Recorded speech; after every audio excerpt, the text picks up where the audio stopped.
The clock that learned to wait.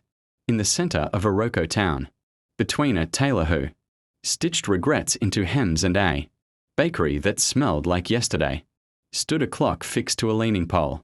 It had no glass and only one hand, which moved when it felt like it. People passed it without checking the time. They said it was broken. The clock said nothing at all. Once, the clock tried to be useful.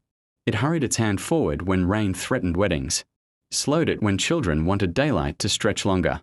But no one thanked it. A man missed a train and blamed fate. A woman arrived early to grief and blamed herself.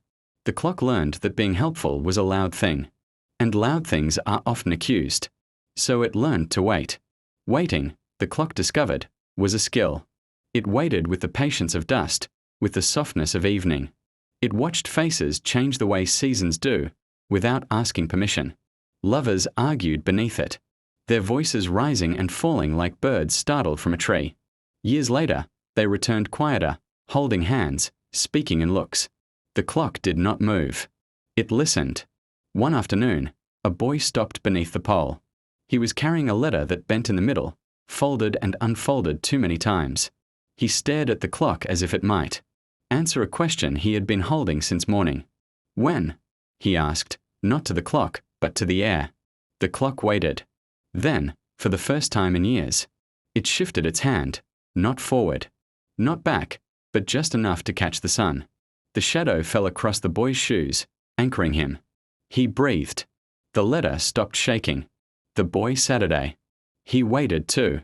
He waited until the fear learned his name and softened. He waited until the future stopped shouting and became a sentence he could finish.